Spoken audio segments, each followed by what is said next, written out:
I am Jack McKinley, the faithful navigator of the Father Capodanno Assembly, number 2413. We're commonly considered the patriotic degree in the 4th degree of the Knights of Columbus. So we welcome all of you here tonight. Now, if I could just get your attention just for a brief minute, and if you have a cell phone or one of those smart things, whatever they're called, okay, just turn it off, and just like they do in church, okay, so it doesn't go off when you're in church. I would appreciate it. When we're here honoring tonight, they grew up with things like walkie-talkies. I can still remember a guy carrying it around on his back, or if it was on the back of a Jeep. The doggone things never worked anyway. So, but anyway, today's the cell phone era, so God bless you all, and let's put them away for the time being.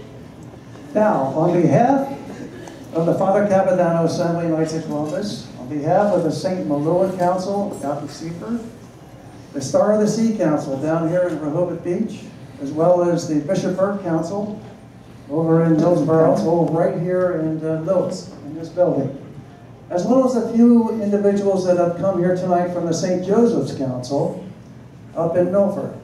We bid you a very hearty welcome, and we thank you all for attending.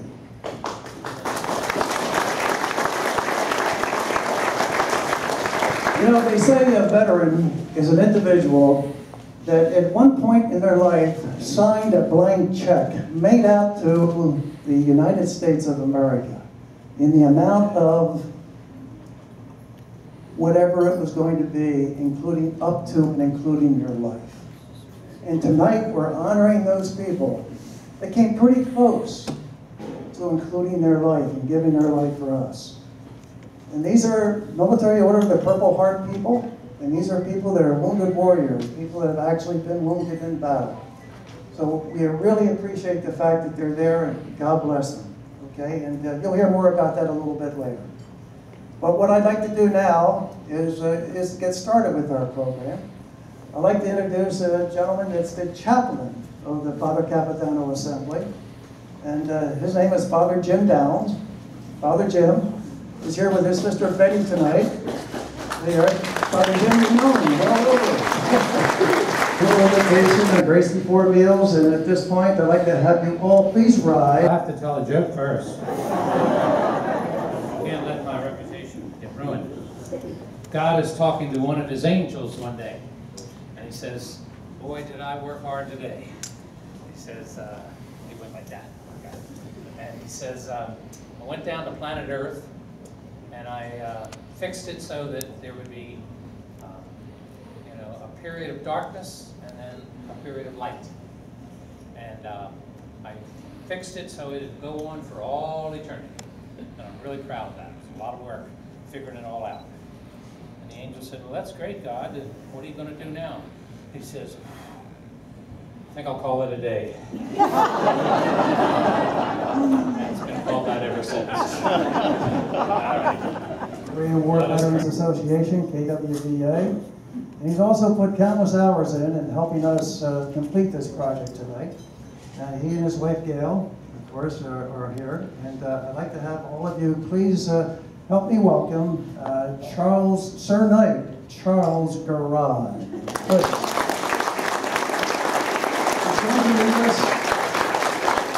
Charlie's going to lead us in the Pledge of Allegiance, and also, you know, under the Reform Code now, all those that are veterans since 2008 can now salute the flag, even though they're not in uniform. Okay, those that aren't veterans of the past, of course, can just stand at attention and put your hand over your heart. So Charles will lead us in the Pledge of Allegiance. My voice is not important, your voice is important. Pledge. And remember, there's no pause between the words, one nation under God. I pledge allegiance to the flag of the United States of America and to the republic for which it stands, one nation under God, indivisible, with liberty and justice for all. Thank you. Lastly, before we start eating, like Father Jim has indicated to us, you can all be seated right now, please.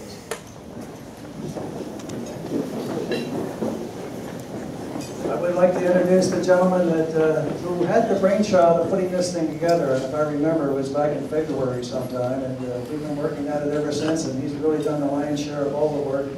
He and his wife, Terry, have really put the hours in, okay? You know, the past couple months, it's been unbelievable. But there's a million little details that have to be accomplished, and he didn't forget any of them, or if he did, he ran home and got it, whatever it was. But I'd like to have you all, please help me welcome Sir Knight Andy Capodanno.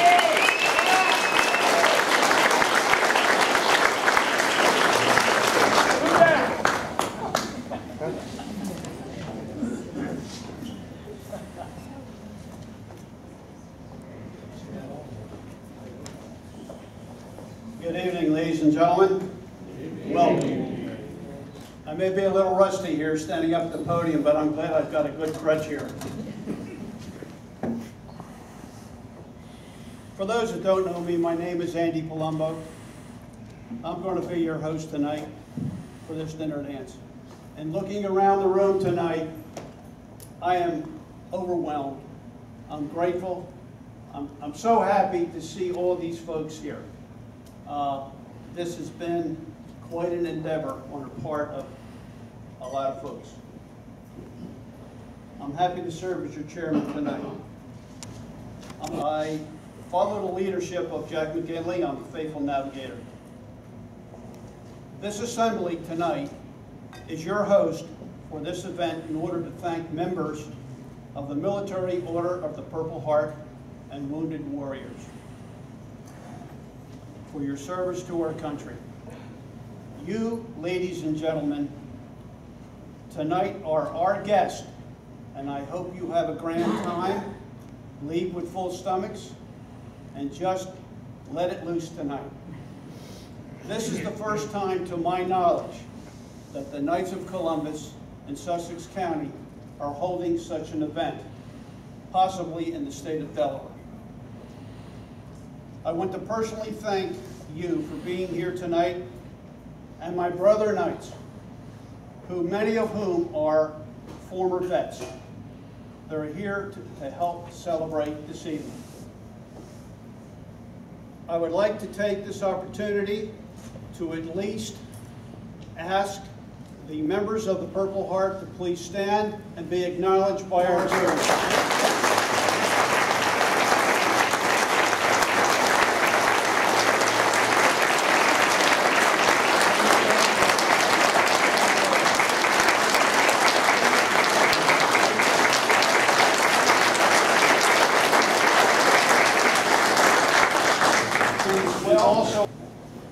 Purple Heart, everybody, just stand, please. One more time. We're going to work you for a real good meal.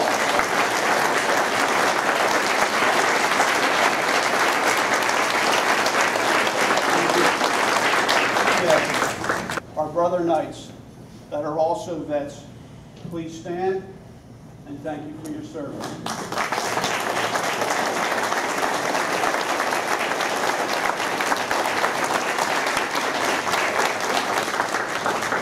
I'd like to take a few minutes to introduce a few, but there are a couple of folks I would like to single out.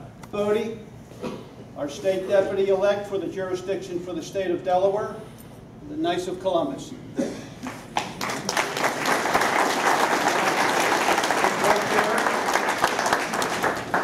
And now by fourth degree, welcome. Father James, L. James Downs.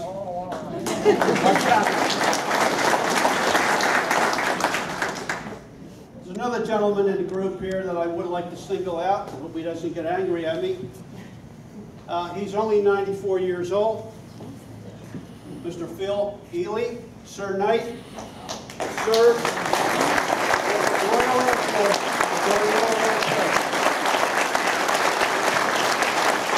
Another gentleman here as well.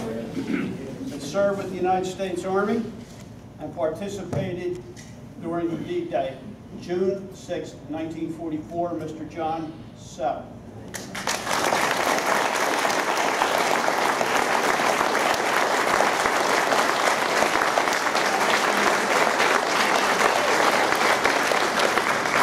I know you're hungry. Patriotism is the principle of the fourth degree. Father Capodanno is a perfect example of this principle, which he exemplified on the field of battle. Father Capodanno was born in Staten Island, New York, in 1929, one of 10 children. Father attended Fordham University and later went on to the Very Old Missionary Seminary in New York State. And while a missionary, he served many years, most of the time in the Far East. Father Capodanno joined the United States Navy as a chaplain, serving with the U.S. Marines. He completed officers training school and joined the Marines in Vietnam in 1966. After his tour was completed, he requested and was granted an extension to his tour of duty to 3rd Battalion, 5th Marines.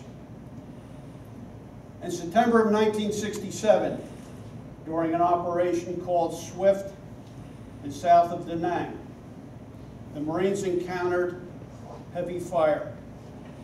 Several Marines were lost or wounded. Father Capodanno, with no regard for his own safety, faced the enemy of small arms, automatic weapons, and mortar fire, and moved about the battlefield administering last rites and to the dying and to those giving medical attention to the wounded. When an exploding mortar round inflicted painful multiple wounds to his arms and legs and nearly severed his right hand, he steadfastly refused medical aid. As the fighting raged, Father Capodanno observed a young lance corporal giving aid to a wounded corpsman in danger of death from a thigh wound. As a priest moved toward the wounded man, an enemy machine gunner no further than 15 meters away set his sights on the wounded man. Father Capodanno gathered the man in his arms, used his own body to shield the wounded Marine from enemy fire. Father Capodanno was struck and killed immediately, with 27 bullets piercing his body. He was posthumously awarded the Medal of Honor. Father Capodanno was a true patriot and a servant of God. That's our patron of our assembly. Ladies and gentlemen, I think it's going to be time to eat, but just before we do, I need to acknowledge two folks that have been instrumental in preparing the pamphlet, which is at your table. Joe and Bernie Polinsky. They put a lot of effort into this. Charles? Where's Charles? Right here. I'm ready. He's ready. Time to eat. And thank you for your time.